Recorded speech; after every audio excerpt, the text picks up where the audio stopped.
As part of our coverage of homelessness in the Valley, we're bringing you a KTAR News Without a Home Roundtable, hosted by Jayme West of Arizona's Morning News and ABC15 anchor Javier Soto. Wow, thanks for joining us again today. You know, Javier, yesterday's roundtable, I was a little nervous about. I didn't know how it was going to go or what we were going to learn or if we'd, make any progress towards finding some solutions. I had such a great time learning all the different aspects from the guests that we had on yesterday, and things that it was just inspiring to listen to what their missions are as well. Oh, we learned. We learned a lot. It was very eye-opening, and people from different aspects of this problem, and more importantly, those who are working toward a solution. And I think what was interesting, one of the big takeaways was this problem exists not because of the lack of effort. There are tons of people working toward solutions toward this problem. However, they all admitted they're overwhelmed. Right. The problem has grown so big, along with our state and along with housing prices, the prices for necessities, food, gas. I mean, it's just impossible to keep up. And it happens so quickly that now we're just trying to find, throw things at it to try and at least ease it a little bit. And thank goodness we have so many wonderful nonprofits and other organizations out there that are willing to carry a lot of that load. But we had guests on yesterday that included people from the Human Resources Campus. Who else did we have on yesterday? We had a gentleman who started a ministry who was a former Phoenix police officer, then ended up addicted, ended up on the streets, and was helped by CAS. We also Mesa Mayor John Giles was on with us. And he had an interesting perspective, saying that initially they felt that they were convicting and arresting those people for being poor when they realized that was not working toward the solution. And now they've flipped that upside down, and they've had some successful programs coming out of Mesa. And I'm really excited today because, unfortunately, a lot of people were pointing the fingers at our state capitol building, saying it's got to start there. And I thought, well, perfect, because we have two state senators on with us today, right? Yeah, and one of the key takeaways, and it was interesting the way they said it, they said the policy does not match the problem. And that's what's hard to keep up with the problem as it continues to escalate. So we are fortunate to be joined right now by Senator Catherine Miranda, a Democrat whose district actually is part of the zone, as well as Republican Senator John Kavanaugh.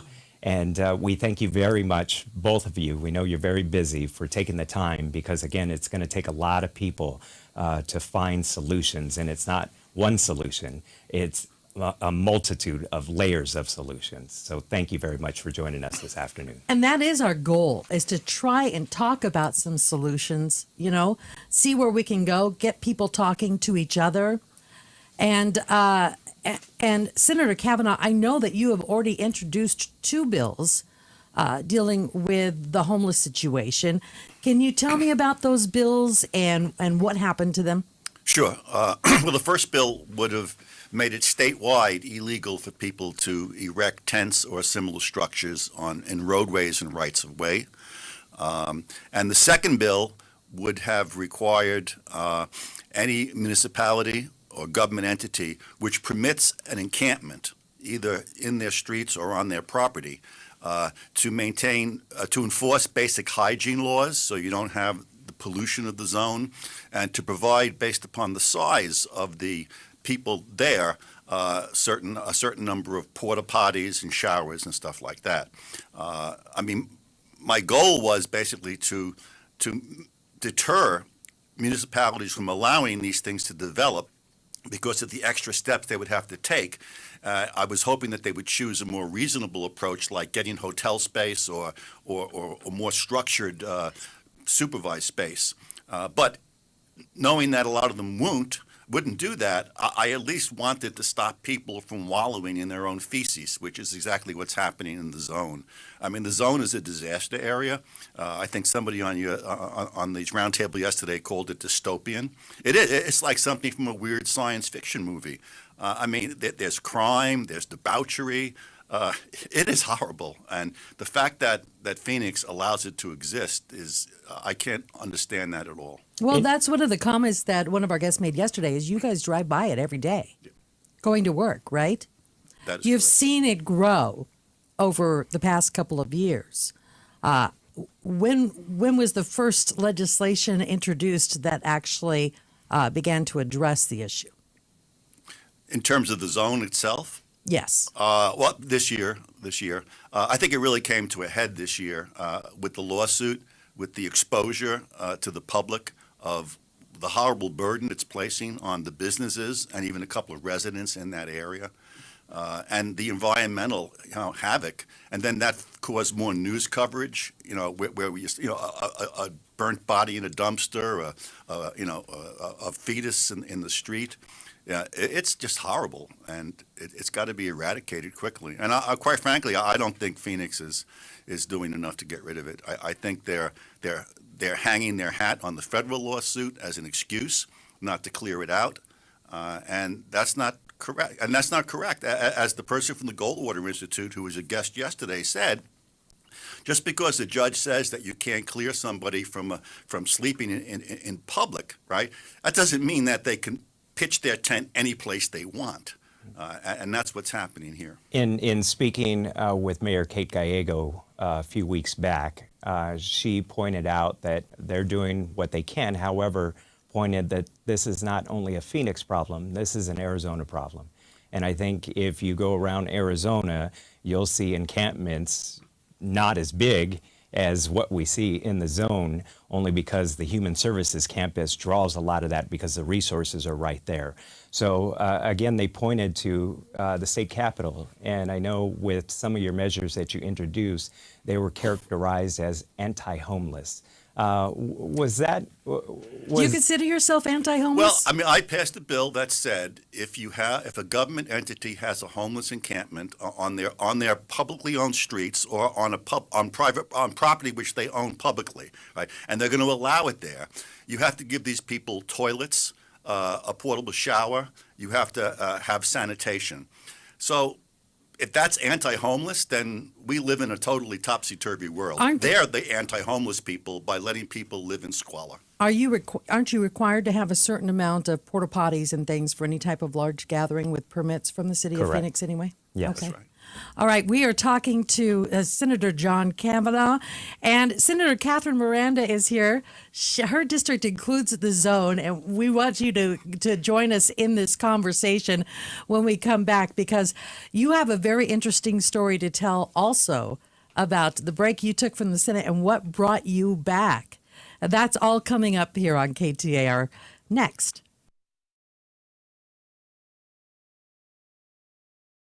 Catherine, Senator Miranda, I read an article and you were quoted as saying, after going into the zone personally and witnessing what was going on there, you realized you were part of the problem.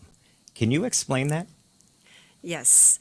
As we mentioned earlier, we are just a couple of blocks as a state capital away from this crisis. And for many years, 4 years in the House, 4 years in the Senate, we all just drive up and down Washington and Jefferson, passing the problem.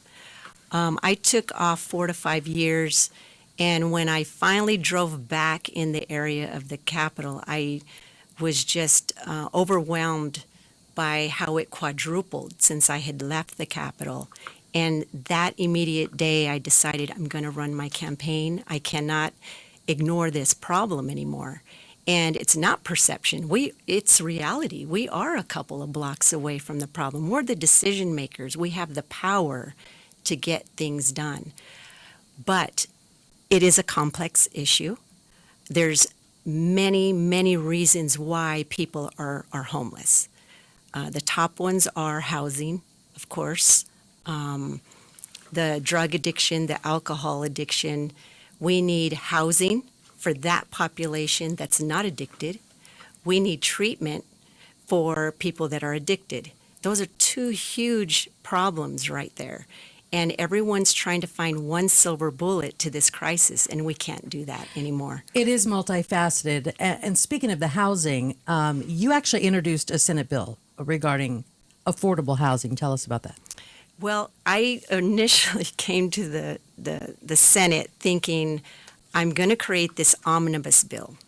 I want to create a seamless system with no gaps to address homelessness and addiction. And I had in mind, we're going to need $1 billion. And as soon as I said that to my colleague here, he laughed because that was after you revived me with an ammonia ambule. But, I told myself later they're all going to realize it's probably going to cost more than that because it is multifaceted.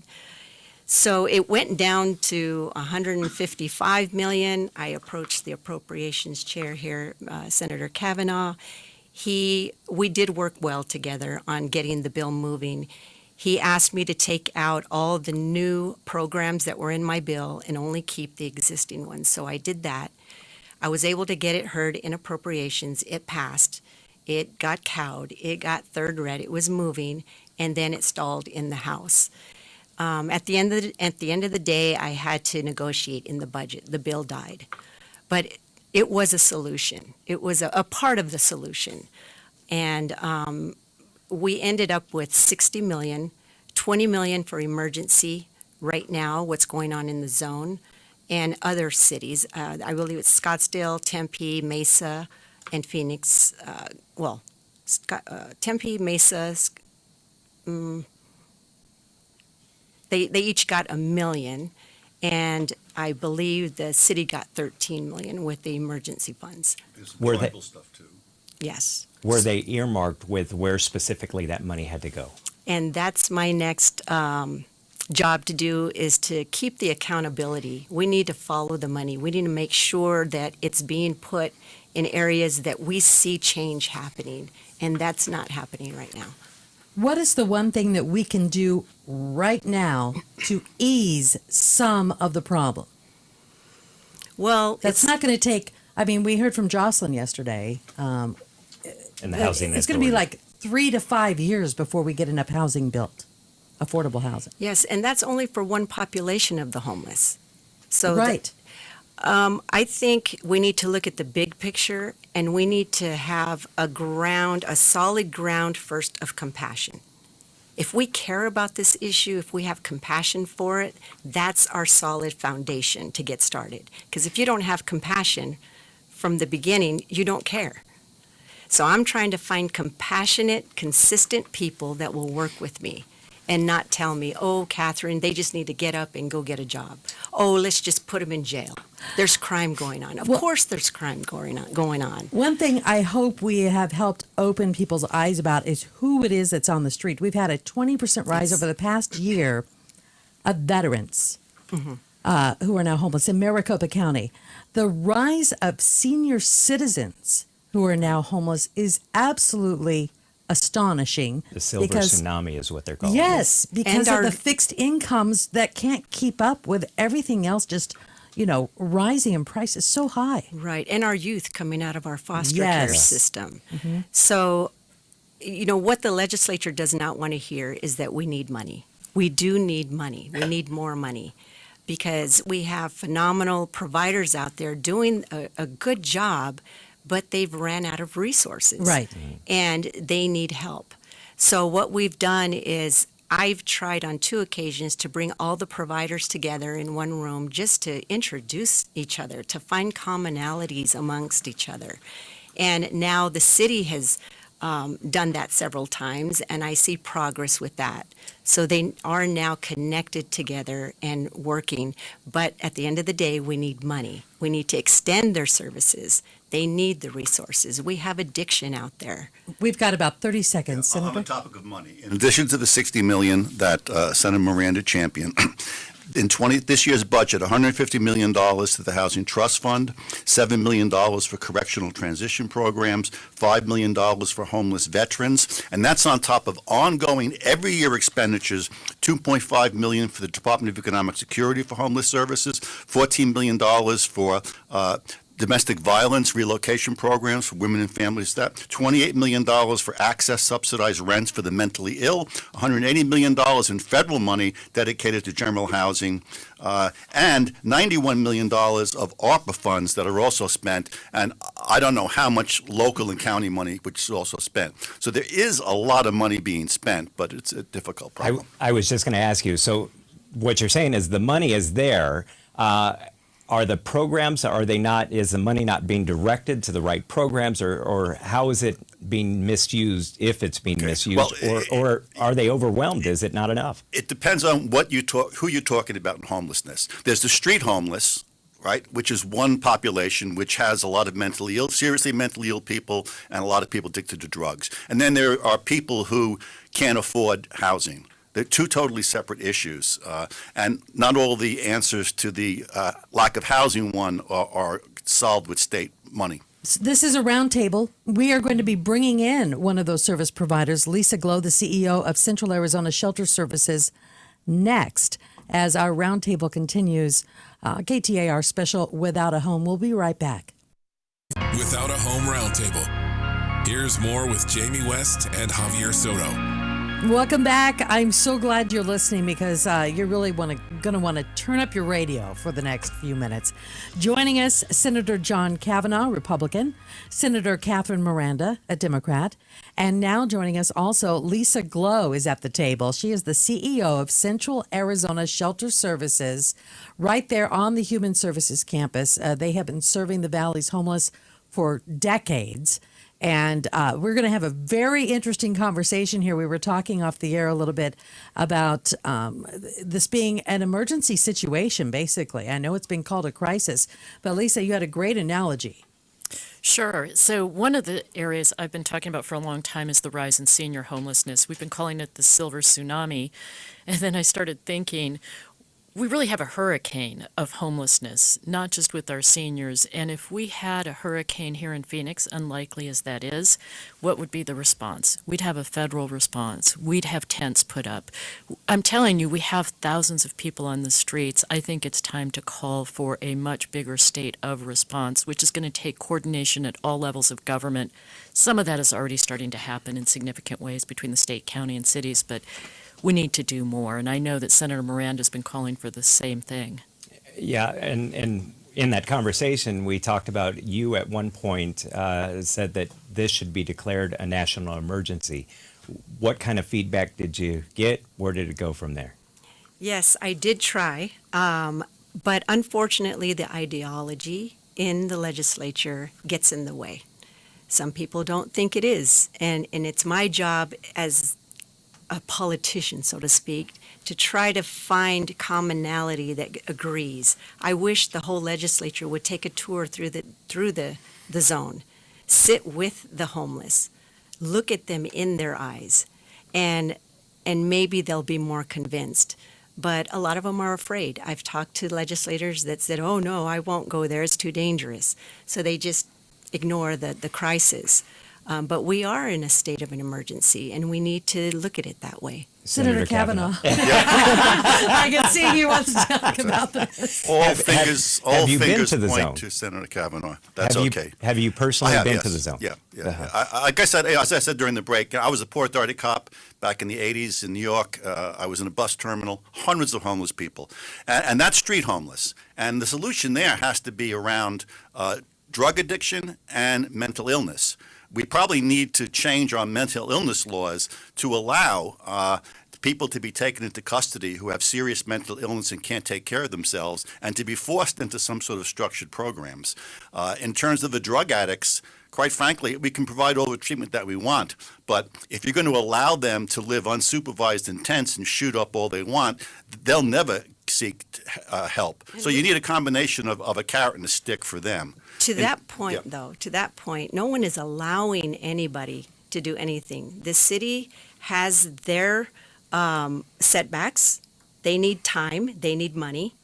We have our problems here at the state where we can't agree that this is a crisis. The compassion is definitely not there in the legislature. And as you speak as a law enforcement officer, yes, that's a piece of the solution. We need law enforcement to be at the table, but we can't just think as a law officer because then it becomes taking away rights of people that are homeless. I would just say that as the guest on yesterday's show who has an art store testified to, there's rampant drug use and it's being permitted by the police. There's no enforcement. There's sex on the street. And these people like that, and they're not going to voluntarily move when you make what that is exactly what they want. They've got to be forced out with law enforcement. They've got a carrot and a stick. You got to push them into getting the treatment they need or go to a jail cell. And Are let me we ask just you moving the problem from one block to another? No, we're moving the problem to a jail cell if they refuse to behave, to take that's treatment. That's not the solution is a Well, jail cell because addiction is actually a disease and they need to be treated and it takes time. To throw them in jail and have them detox in jail, which the maximum amount that they're going to be in there is 30 days. It's very dangerous. It's the carrot and the stick. The threat of jail is the stick. The carrot is, if you don't want to go to jail, we'll get you into a structured program with the help that you need. Can I Can I ask jump a in real here? Let's get question? Lisa. Let me get jump Lisa in here because while I have these two esteemed senators, I must say something about where we want to continue to see positive forward motion at the legislature, which we saw this year, and we're grateful for the bipartisan support to get that over $235 million into the budget. But how we got here and our solutions forward have to be part of our thinking. We have a housing crisis, and yes, it's going to take years to build housing. We can't build our way out. So in the meantime, we have to open more emergency shelter beds, which Phoenix and other cities are working on doing as quickly as possible, and we're working on doing. We have to do a transitional housing, but I would like us also to reform our eviction laws. It is far too easy to get evicted in this state, and there are some pieces of legislation I would love to see pushed forward. Secondly, and this is a really controversial one, is rent control. But why not do it for our seniors and people with disabilities so that they can remain in their homes? Because we're seeing seniors, people with disabilities, and lots of families being evicted. So start there. They do that in New York City. So let's have some common sense things to keep people in their homes. Let's talk about the numbers. Yes. The median rent for a one-bedroom apartment in Arizona in the month of February was $1,345. That's according to Zumper's monthly analysis. And we're going to talk more about this, about the families that are being priced out, the working poor, and about the seniors on fixed incomes who can no longer afford gas, medication, rent, food. We're going to talk about all of those things coming up after the break. We will be right back. As part of our coverage of homelessness in the Valley, we're bringing you a KTAR News Without a Home Roundtable, hosted by Jayme West of Arizona's Morning News and ABC15 anchor Javier Soto. Welcome back. Thank you very much for joining us. I'm Javier Soto, joined by Jayme West, and we had a dynamic conversation going on right before the break, and we want to continue that energy because there is a lot of passion on different levels for this problem. So I want to once again welcome back Lisa Glow, CEO of Central Arizona Shelter Services. We have Democratic Senator Catherine Miranda, and we are now joined by Pamela Williams. She is the founder of Journey Out of Homelessness, and she has an intriguing story of how she got to start helping the public because at one point she was homeless herself. What's interesting in covering this topic recently, somebody told me there are too many people who are one bad decision away from being homeless. And in your case, Pamela, it wasn't one bad decision, but it was one bad circumstance. What happened with you? I was in a car accident that caused me to have both my hips replaced and could no longer pay rent because I wasn't working. And was 5-day notice. You get the 5-day notice, you can't pay. The sheriff come and set you out. So that's what happened with me. And there's people out there that, like you say, one step away from being homeless. I, right now, being on the organization is on the 211 information list, and we get 20 calls or more a day, and they go way into the night. People needing help, you know, families, young ladies with small babies sleeping in their car because they've been evicted, and they are working. So, I mean, we do everything we can to help and find resources, you know, for them. Paying it forward. Paying it forward Yes. is important. Let me ask you psychologically, because you were working, Yes. you had a family. Yes. What does that do to you psychologically when you are evicted and you are now homeless? Well, it brings your self-esteem. You get depressed, and you ask yourself, the question is, how did I get here? You know, why am I here? And my thing is, well, the Lord has a mission for me, because the name Journey Out of Homelessness came to me in a dream, and my church, Mount Moriah, that helped me to live in those extended stay facilities, because when I went to the services that the state or the city has, they wanted to separate. I have a disabled son. They wanted to separate us, you know, and I refuse. And that's some other things that's going on with the people. They want to split the families up, and nobody wants to, you know, be away from their children. Unfortunately, Lisa, her story is not unique. It's not. And first of all, thank you for what you're doing and paying it forward. You're an inspiration to all of us. And so, Cass, we serve families as well. We have a family shelter in North Phoenix, and we have a center in Glendale where we are seeing many, many families. In fact, about 30% of the people who come into our Glendale Navigation Center are families, and they have exactly the same story. We had a family of 6 kids and a mom that were evicted. They called us on our 24/7 line. They came in to see us.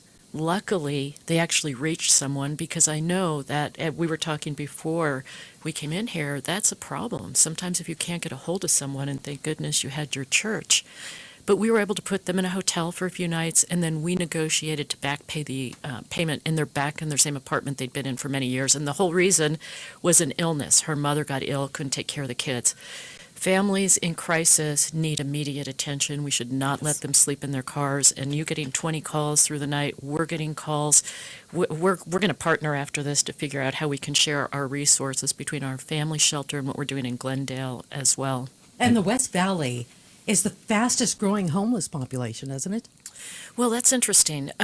It has been, but in the city of Glendale, the numbers went down in the unsheltered this last time around. Good.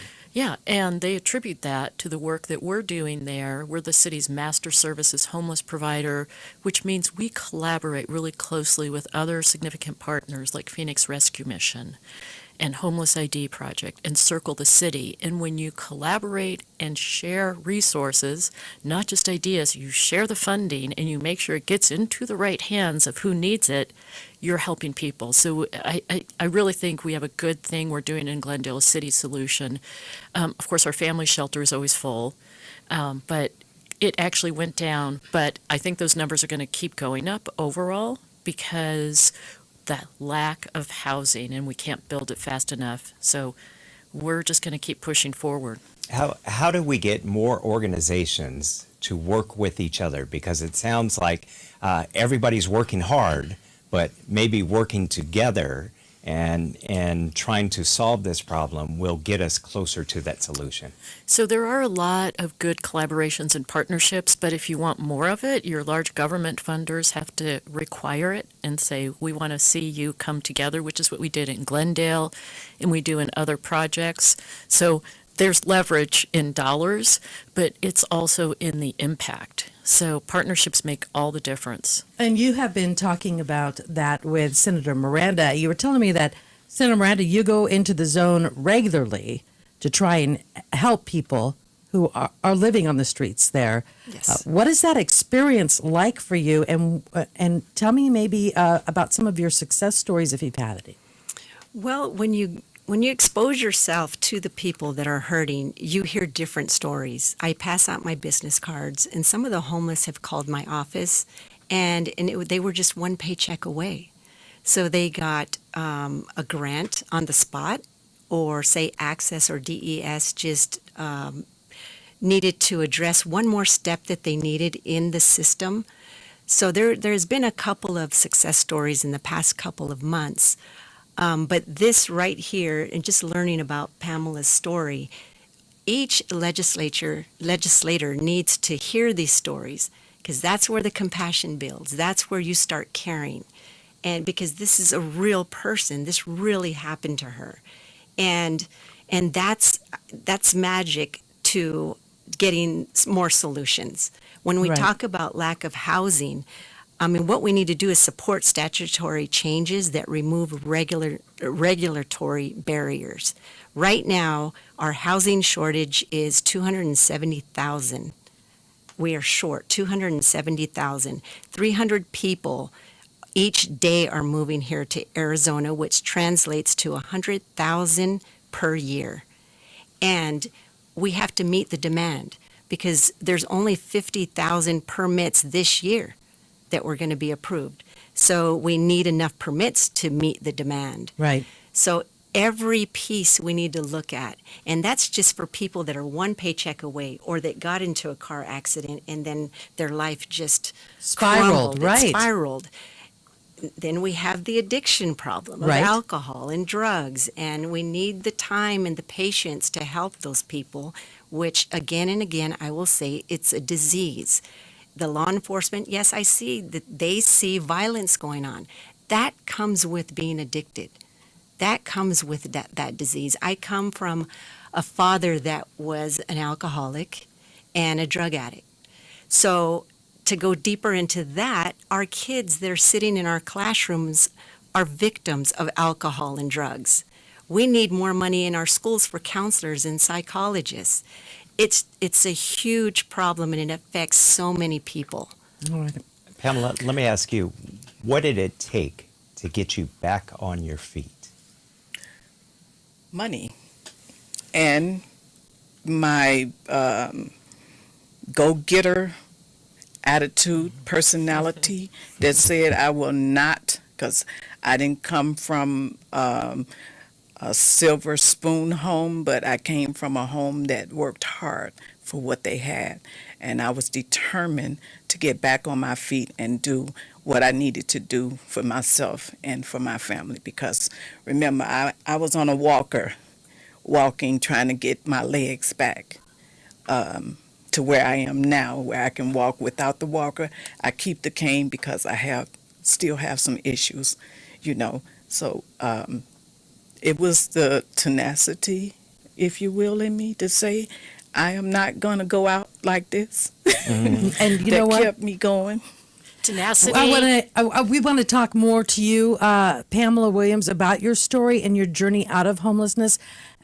Lisa Glow, I hope you'll stay with us, CEO of Central Arizona Shelter Services. Senator Miranda, you want to hang around? That would be awesome. We have so enjoyed hearing what you're doing. We are going to bring Senator John Kavanaugh back in. I want to talk to talk to him about the Section 8 vouchers and the issue we're having with that. So we will be right back here on KTAR. Here's more with Jayme West and Javier Soto. And we have been having a lively discussion here during this roundtable. Joining us right now is Senator John Kavanaugh. We also have Pamela Williams, the founder of Journey Out of Homelessness, and she speaks from experience, as well as Lisa Glow, CEO of Central Arizona Shelter Services. One thing we wanted to touch on was Section 8 housing and the vouchers.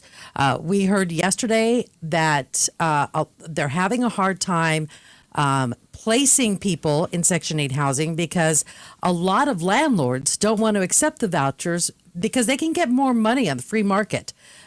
Is that, I know, Pamela, you said you've had several calls from people who, once they did find someone who would accept it, then asked for even more fees on top of it? Yes. Yes, a young lady with children.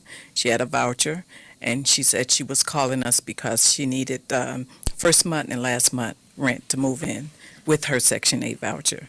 Senator, is that something that can be addressed at the state level as far as crediting landlords or making the vouchers, at least fair market value?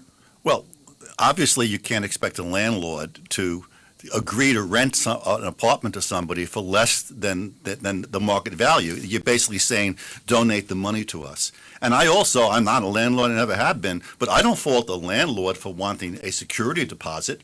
I mean, what happens if the people leave and the place is trashed? The government's not going to step in to pay. So if those are the issues, then the government needs to increase the cost of the vouchers, and the government needs to be the one that provides the security deposit. You just can't ask a landlord to do that kind of an expense. It's not Is that fair. something we can do on the state level? Or is that federal? I think it's federal, Section 8. Lisa? I'd like to weigh in here. So one of the things we do at CAS is we have flexible assistance for people who need a one-time hand up. And so we do sometimes help with that initial deposit. We have some restrictions in amounts that we have, but we're always raising money for that program. But what I really wanted to say is the governor has convened the Homeless and Housing Task Force. Last time we had one of those was under Governor Napolitano. I was in her administration, was involved in the oversight of that. And I am hopeful that these kind of issues can get addressed there. What's it really going to take to solve it? So someone gets a Section 8 voucher and then they have to come up with $5,000. So that doesn't do anything. I know there are programs also to help with landlord assistance if a home has been trashed, and we do have that happen. And we sign certain assurances. So we do everything as a provider to make sure people can stay in their homes. And we do everything we can to get them in their homes, even though resources are not always what we need to make that happen. So lots of barriers, but I think we can come to consensus on solutions and then figure out how to fund it. If it's state, federal, get private match. There's a lot of private corporations who have a lot of skin in the game, and they're stepping forward. It's everybody's issue. I know you're on the ground level here, and you have one of the top Republicans in the state right next to you. What is it that they can do on the legislature as a whole that you're missing where they could help this situation?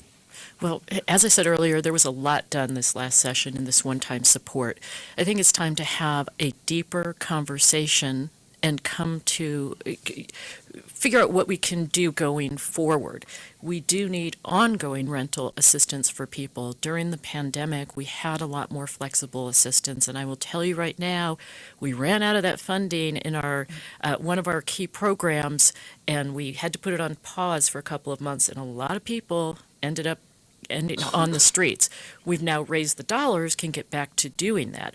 So it's our obligation as providers, both Pamela and I, to educate the legislators on what we need. So rental assistance, ongoing permanent rental assistance is one thing, and it can be a one-time hand up or whatnot. We're going to have to keep building the affordable housing.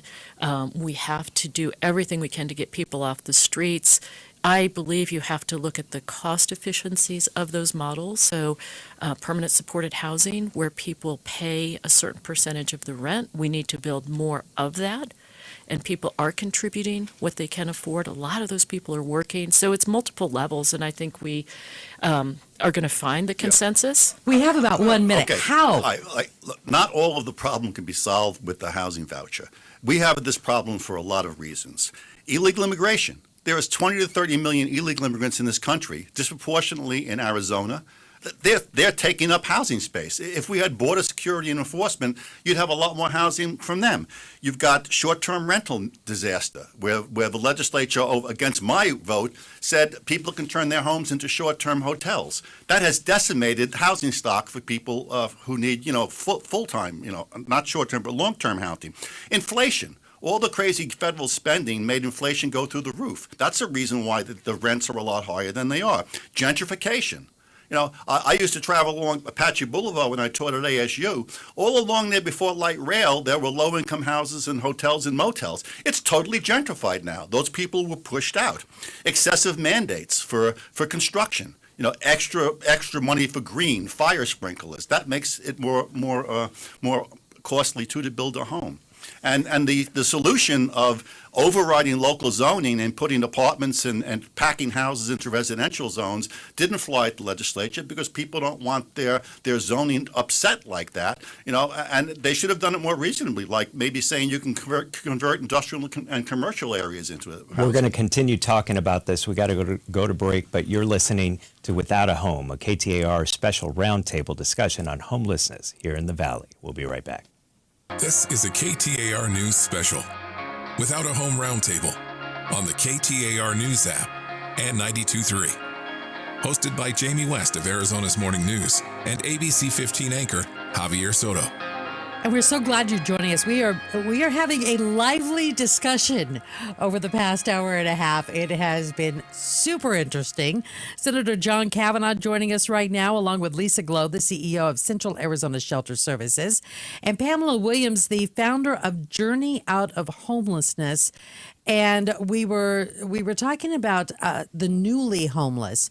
You're seeing a lot more people who are not the chronic homeless, who may find themselves in and out of homelessness, but actually people who have never experienced it before. Lisa? Yes, that's right. We are seeing that, particularly with our aging adult population, and that's because they're being priced out of housing, so their rent may go up by $200 a month. Their fixed income of $700 is not going to cut it anymore. So that's really unfortunate. We've seen a rise in senior women as well that are coming into homelessness for the very first time. And what were you saying about the access, the Medicaid program? Yeah, so something that we're starting to see, and you'll probably hear more about, there's been some in the newspaper, the sober living crisis. So what happened here was there were a number of providers, I want to say in the hundreds, I believe, statewide, who are having their licenses suspended, and they are doing substance abuse, sober living treatment. So there's alleged fraud with many of these providers in their billing practices. This is the story where they were bringing in people off the reservation. Right. Okay. But it's far bigger than just tribal community members. And we are bracing ourselves, and we are seeing people coming into the system already. We've talked to the state about that. So how are they ending up with you?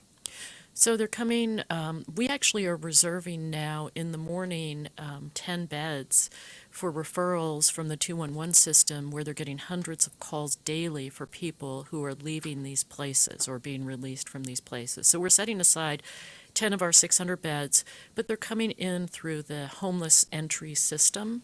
They're calling the 211 line. We've just seen the tip of the iceberg on this, because a lot of those places have not closed yet, but they're not getting paid any longer, so they will be closing those who are just hanging on. And are the providers helping find a place for their clients to go? Pamela, you're shaking your head. Absolutely not. I got a call this morning before I came here of a gentleman that was at one of these homes, and he said that their provider told them to get out. They were no longer able to stay in the home, and he called the 211 number and got our number, and that's how I wind up speaking with him and doing my little thing, finding some resources where he can get some help and not be out in the heat. Lisa, how many people are we talking potentially if this all comes to fruition? Well, thousands. A number I heard, but I can't back it up. Someone was saying as many as 11,000. I do know that 250 people have been placed in a hotel, which is good. But this is on top of the homeless crisis that we already have. So, we're aware, because the state has notified us providers this is going on and is working with us, but it just sort of adds to what we already had as challenges and growth in numbers. Well, you definitely don't want the bad apples out there operating, right? People who are defrauding not only the state, but their clients as well. You don't want them in business, but at the same time, has the state made any provision for the clients they're serving that you know of, Senator Kavanaugh? Well, this is the first I heard of the extent of the numbers. I do know that there was quite a scandal with some of them, recruiting people on reservations and I'm sure elsewhere just to get the cash in. The first time I heard about them was about 8 years ago when there was a big crisis in Prescott, where they were all over Prescott and they were questioning the how actually beneficial they were. We've had a couple in Fountain Hills that have raised some real eyebrows. And looking into it, the people who staff these sober living homes really don't have any real background in substance abuse training. They're almost like a little mini hotel, and the people go out of the home in the daytime to treatment centers. But and a lot of them, I think the supervision is very lax. They're problematic. And for the FBI to come in and start doing an investigation for federal fraud, it sounds like these are really bad actors. Now, if anybody contacted the state, they'd be calling like Access or DHS for this and not the legislature. Let me ask you, Senator Kavanaugh, because in the conversations that we've had today, one of the things that Senator Miranda brought up was the lack of compassion maybe in the legislature for all the stories. When you look at the zone, of course, you brought up, many of them in the zone, they're drug addicted, they have mental issues, and that's a portion. But after hearing some of this conversation today, does this change your mindset on what's happening in our homeless population? And I want to throw another log on the fire real quick and just point out, you as a military veteran, in the 2022 pit count, they listed 857 homeless veterans in Arizona. So is that not enough to add compassion when the lawmakers look at this problem as a whole? Well, if there's one group that has gotten a lot of compassion in the legislature, it's veterans. We've spent an awful lot of money, not just on housing for them, but on programs for them, on counselors for them. So the veterans are beloved people, and they're fine, with the legislature. Our job is not, we're not a school, Right. We're a legislature. We don't go around hugging people to show that we have compassion, but we speak with our budget and the bills that we pass. And as I mentioned earlier in this roundtable, we have allocated a fortune for homeless services and homeless care. When problems come up, we try to change the law as we can. Some things were mentioned here today. There could be something from that. But I think we've gone well and above the call of duty. Real quickly, when I first moved to Fountain Hills, I got on the Parks and Recreation Commission. I was the chair. And I'm arguing the budget for the town, and I'm totally focused on bike lanes because I'm Parks and Rec, and that's my part of the budget. That's all I cared about. Then a couple of years later, I'm on the budget, and we're doing the budget. And you know what? It's not just bike lanes. It's roads. It's parks. It's everything else. In the legislature, we have so many people saying, we need money, we need money. We can't give it to everybody. But I think we've given a decent share to homeless. And I love talking about the possibilities, exploring the possibilities for solutions. Thank you so much, Senator Kavanaugh. Also, Pamela Williams, the founder of Journey Out Homelessness, and Lisa Glow, the CEO of Central Arizona Shelter Services. An awesome, amazing conversation.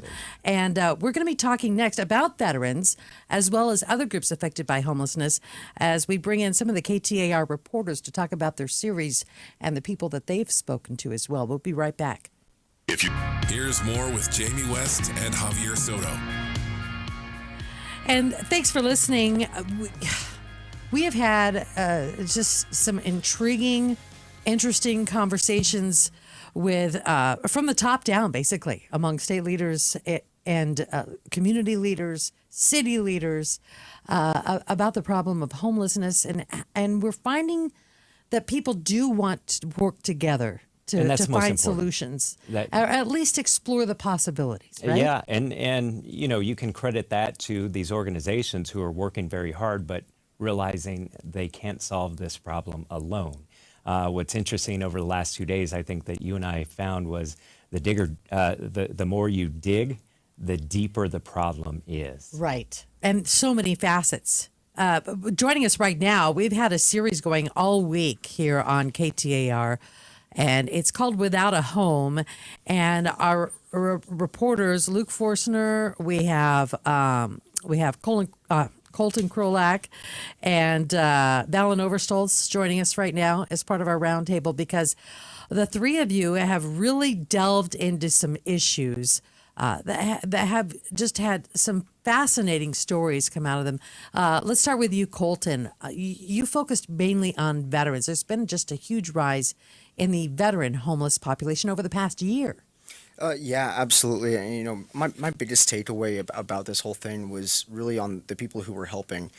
Really saw a lot of vets helping vets. Obviously, this is something that they're passionate about. They're veterans themselves, but more than that, it's really they can connect with the people that they're helping. They have this shared military experience that really helps them connect, and the trust factor, especially with military vets, some of them have a really hard time trusting people, especially to get help when they're feeling so lonely and isolated.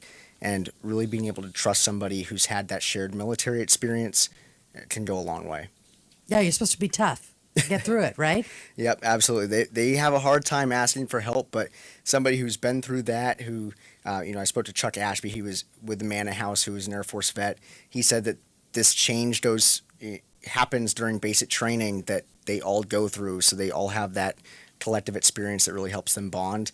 And then he was homeless himself, and actually a few of the people I spoke to were homeless themselves, and that also just lets them know that there is hope, there is another side to this, and they can get through it. You said compassion, and that was one thing that Senator Kavanaugh had spoke to right before the break, saying that there's a lot of compassion for veterans, especially the homeless veterans, and they've definitely tried to help as much as possible on a state level. Right. And Valen, your series piece aired yesterday on KTAR, but you can also watch it and read more about it at KTAR.com.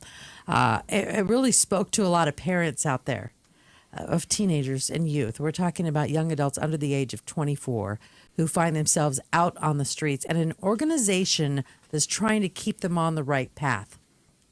Yeah, that's Homeless Youth Connection. So their whole goal is they want to get to the kids early, and they want to keep them in school and get them that diploma before things go wrong, because they see, and what they have found is that youth who have their diploma and are experiencing homelessness, if they get to graduation, their future outcomes are just going to be a lot better economically and also socially. And the twin brothers you talked to, they were so motivated.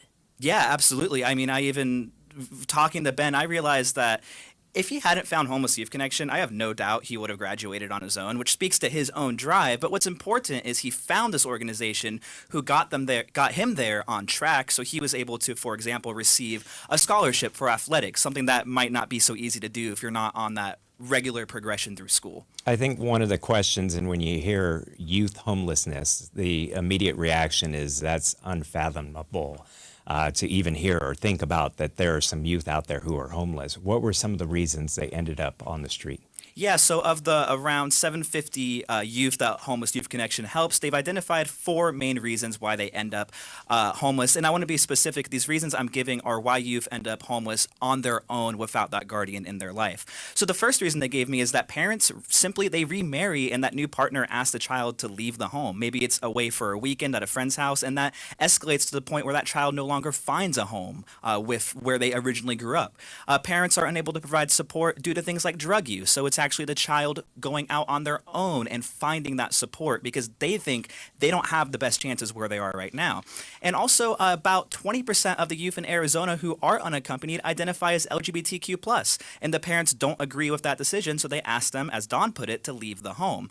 And lastly, children turning 18 and the parents simply telling them to get out and rough it on their own, that's another contributor. Those students may not even be done with high school when they turn 18, yet the parents ask them to leave their home. So that's the biggest reasons we see in Arizona. Wow. Luke, you covered success stories. What did you hear out there? Yeah, so I spoke to a variety of people about some of the things that are important to success, how to get people there, and also my story, which airs tomorrow, has not aired yet, will be on KTAR. We got a longer podcast as well on the website, but it was about John Merkel. So like Colton mentioned, he's someone who experienced homelessness, and now he helps people who are in the shoes he was in. And he talked about how crazy it was to be on the street, how he never thought he would be in that position.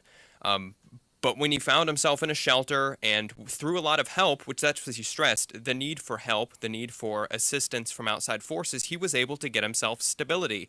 And now he relates to people by telling them that he, was where they were. And if he can do it, then they can do it as well. It is a reminder, what he said that really stuck with me is just how hard it is, and that it's not for the faint of heart, and that it is difficult, and that not everyone can get there without the assistance. But it is possible, and that's an important thing that he wants to stress to all the people he helps is that, look, it's going to be tough. There are going to be roadblocks. There's going to be difficulties, but it is possible. Nobody can relate to somebody who has found themselves with no alternative but to sleep on a sidewalk than somebody else who has been there. Been there. Yeah, and we heard that theme over and over, especially coming from Cleo yesterday when we spoke Cleo with him. Lewis. Cleo Lewis, who talked about he was homeless, he was down and out, and when he reaches out to someone and says, give me 15 minutes of your time, and they push back, he explains his story, and that basically drops those barriers that were there before. Interesting. Something we didn't mention yesterday, you were talking to Cleo about his first encounter when he went for help at the Human Services campus. What happened? And what basically turned his life around. He said he was down and out. He didn't have any self-esteem. He had no self-worth. He said there were no norms when he was on the streets. Anything went. It wasn't until he got into CAST and one of the people addressed him as Mr. Lewis. And he looked at him and said, you don't have to call me that. And they says, no, I do have to call you that. And he said it had been years since anybody referred to him as Mr. Lewis. And that gave him that self-esteem and that self-worth that helped him turn his life around. Something as simple as so that. Simple. Yes. Yeah. We have learned so much. Thanks, Colton and Luke and Ballin, for your stories have been fascinating. They've been informative. You've opened a lot of eyes with your storytelling, and thank you so much. I look forward to hearing yours tomorrow morning, Luke. Thank you. Yeah, I'm excited. It's a good one. And Javier Soto from ABC15. Wow, we have never actually co-hosted anything together before. We've known each other No. for a long time. Hopefully this is a first of many. I think the discussions have been great. I think that they've been informative, and I hope that our listeners and viewers are taking away as much from them as we have. And I believe they have, because we've gotten a lot of feedback with people. And I think the important thing, more importantly than our viewers, the people who were on the panel and were able to speak amongst each other and Bringing form some people of, together, bringing right? them together and saying, okay, you got this great organization here, you're working hard. You have a great organization here, you're working hard. What if you came together? How much more help you could offer? We had Pamela here, formerly homeless, living in her car, who started a foundation, sitting right next to a longtime state senator, and sharing stories together. And as he mentioned, he's not there for compassion, but it just changes the story a little bit, the perception of homelessness. And we know this isn't something that's going to change overnight. It's not going to be solved overnight, but we hope we've made a bit of an impact with these roundtables. And we thank you so much for joining us here on KTAR.